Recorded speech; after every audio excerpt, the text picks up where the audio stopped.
The first thing Lyra stole was a song. It wasn't a physical thing, not a trinket from a shipwreck or a shiny lure from a fishing line. It was a melody, carried on the salt-tanged air, drifting down through the fathoms like a shaft of moonlight. She was supposed to be herding a school of bioluminescent squid towards the cerulean fields, but the sound hooked her, a phantom line in her heart. Her people, the mare of the deep reef, spoke in fluid, polysyllabic clicks and hums that described the pressure of the abyss and the migration of plankton. This was different. It was structured, full of longing and a strange rhythmic joy. It was human. Lyra's grandmother, a venerable elder with a face like a weathered coral formation, had warned her. "Their world is one of lack," she'd hummed, her tail fins fanning the sand. "They are trapped in their dry shells, unable to feel the planet's pulse. They make noise to fill the silence of their souls,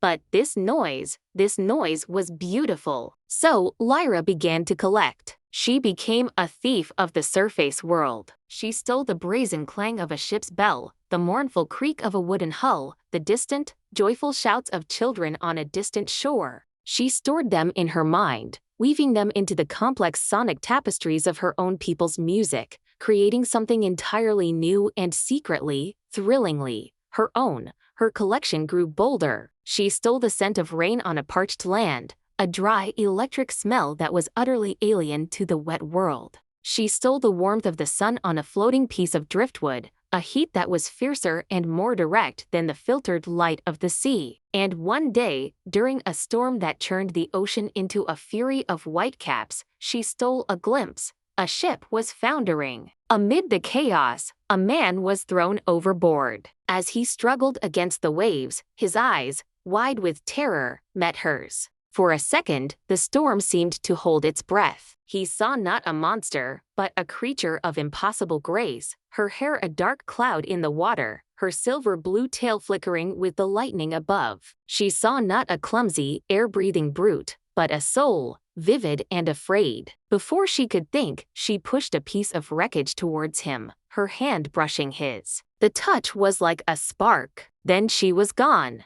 That single glimpse became her most treasured, most agonizing possession. She replayed it constantly, the image of his face seared behind her eyes. Driven by a composure she didn't understand, she did the unthinkable. She sought out the sea witch, a being who lived in the bleached bones of a leviathan, in waters where the light died. "The price for legs," the witch hissed, her voice like the scraping of barnacles, "is your voice. That siren song you're so proud of. The one you've been stitching with stolen sounds." Lyra recoiled. Her voice was her soul, her instrument, her identity. To lose it was to become a ghost. "The pain," the witch continued, a smile in her dead eyes, "will be like walking on the sharpest blades. Every step will be a reminder of what you gave up, and you will never be able to tell him who you are or where you came from. Do you still wish to walk in their world of lack?" Lyra, her heart a frantic drum against her ribs, nodded.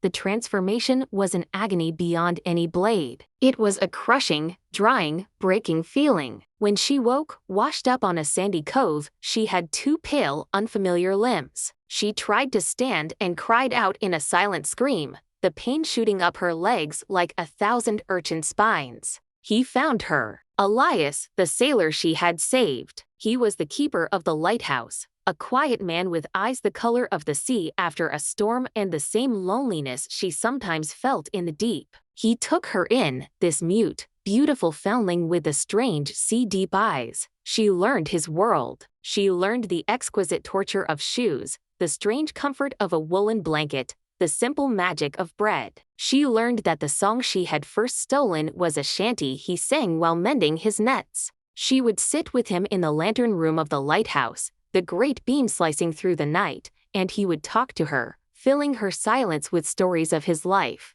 He grew fond of her, this quiet woman who danced with pain and grace on the beach, who looked at a simple clay mug as if it were a pearl. But fondness was not the stormy, all-consuming love she had read about in the waterlogged books she'd salvaged. He was kind, but he was haunted by the memory of a pair of eyes in the water during a storm, by the ghost of a song he couldn't place. One evening, a festival bloomed in the harbor town. There was music, and Elias, laughing, took her to dance. The pain was excruciating, but she bore it for the joy of being in his arms. Yet, she saw his eyes drift over her shoulder, searching the crowd for something, someone she could never be while she was mute. Later, as fireworks painted the sky, a woman with a voice like honeyed wine began to sing. It was the shanty, Elias's song. He turned, his face illuminated with a recognition and a longing that cut Lyra deeper than any witch's magic. He was falling for the voice, for the echo, not for the silent creature who had given hers up for him.